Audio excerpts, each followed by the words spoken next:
Halo teman-teman, ketemu lagi di channel YouTube saya hari ini dan berharap semuanya dalam keadaan baik-baik dan disertai Tuhan. Well, kita sedang menghitung hari menuju ke Christmas Celebration, sebuah perayaan yang dinanti-nantikan banyak orang. Mengapa? Karena setelah perayaan itu kita akan masuk ke tahun yang baru dan musim yang baru, dan tentunya juga dengan harapan-harapan yang baru pula.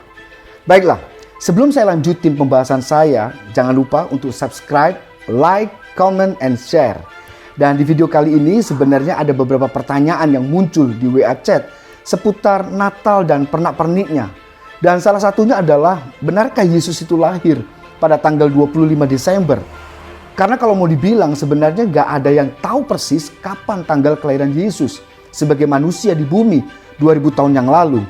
Tapi kini tanggal 25 Desember itu adalah tanggal yang paling dinanti-nantikan di seluruh dunia untuk dirayakan sebagai hari kelahiran Yesus. Bahkan 1 bulan penuh gema Natal terus berkumandang. Nah, sebenarnya dari mana sih nentuin tanggal 25 Desember itu sebagai hari kelahiran Tuhan Yesus? Oke guys, sebenarnya banyak versi yang menjelaskan asal muasal 25 Desember ini. Dan salah satunya adalah kisah Dewa Matahari berikut ini. Adalah seorang bernama Kusi, anak dari Ham, anaknya Nuh. Itu menikah dengan Semiramis, lalu punya anak, dikasih namanya Nimrod.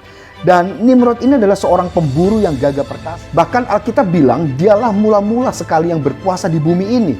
Itu ada di dalam Kejadian 10 ayat yang ke-6 sampai dengan 8. Nah, setelah Kusi mati, Semiramis menikahi anaknya sendiri, yaitu Nimrod.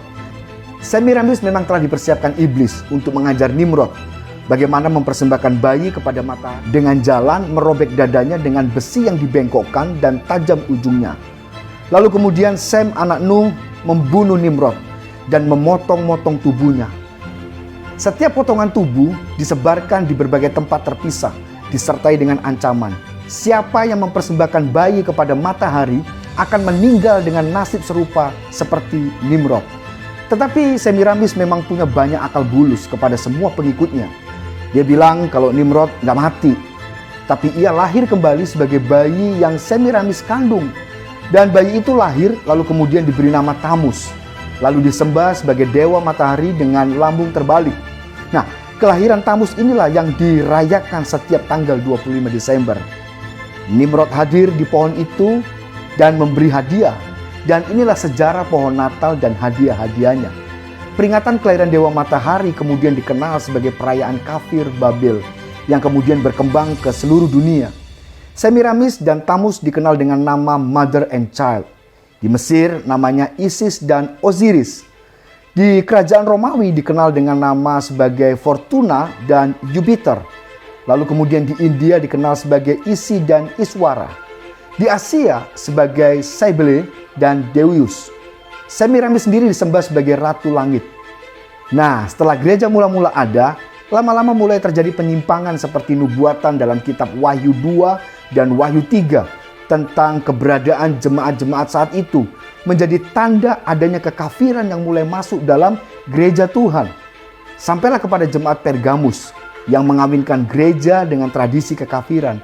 Bermula dari panglima perang Romawi bernama Konstantin. Suatu malam melihat tanda di langit dan mendengar suara, "In this sign conquer." Dengan tanda ini taklukkan itu. Tanda apa? Kalian tahu itu adalah tanda salib. Konstantin yang sesungguhnya penyembah dewa matahari lalu mewajibkan setiap prajurit memakai tanda salib pada perisainya. Sayangnya tanda salib itu sebenarnya adalah lambang dewa Ang dari Mesir. Waktu pasukannya menang perang dengan tanda itu, ia lalu menyatakan dirinya sebagai orang Kristen. Ia sendiri langsung membaptis pasukannya dengan cara percik. Konstantin akhirnya menjadi kaisar di Romawi yang mengaku Kristen tetapi tetap menyembah dewa matahari. Kristen kemudian dijadikan agama negara dan setiap orang harus jadi Kristen. Jadilah perkawinan tradisi kafir dan ibadah Kristen. Lalu hari lahir dewa matahari dijadikan hari kelahiran Yesus. Matahari yang menerangi dunia dianggap mewakili keberadaan Yesus yang adalah terang dunia.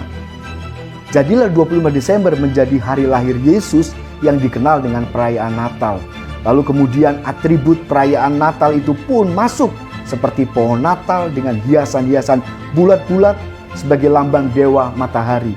dan hiasan-hiasan gedung yang meniru bentuk mistito, tukar-menukar kado, dan juga pesta makan malam. Jadi, kita tahu dari situlah sejarahnya kenapa akhirnya Yesus dinyatakan lahir pada tanggal 25 Desember. Padahal sebenarnya tidak ada sejarah yang mencatat dengan jelas kapan kelahiran Yesus. Tetapi kita semua boleh belajar dari sejarah. Kita melihat bagaimana sejarah menciptakan hal-hal yang demikian. Nah, untuk itu kita sebagai orang yang percaya tetap kita mengerti bahwa rencana-rencana Tuhan dalam kehidupan kita itu ya dan amin. Kita tidak tahu kapan kelahiran Tuhan Yesus yang sebenarnya, tetapi biarlah di momen di bulan Desember ini, di momen kita merayakan Natal atau yang disebut dengan kelahiran Tuhan Yesus, biarlah momen ini menjadi momen yang terbaik dalam kehidupan kita untuk kita menyadari, melihat, dan mengakui bahwa betapa besar kasih Tuhan yang dinyatakan dalam setiap kehidupan kita. Baiklah teman-teman, sedikit pencerahan buat kalian supaya paham sejarah bahwa tidak ada yang tahu persis tanggal berapa kelahiran Tuhan Yesus. Untuk pernak-pernik Natal, misalnya lonceng, pohon Natal, kado Natal, atau mungkin Sinterklas, kamu bisa saksikan di video berikutnya dengan cara subscribe, like, comment, and share. Dan pastikan kamu tetap stay tune di YouTube channel saya. Sampai bertemu. God bless you.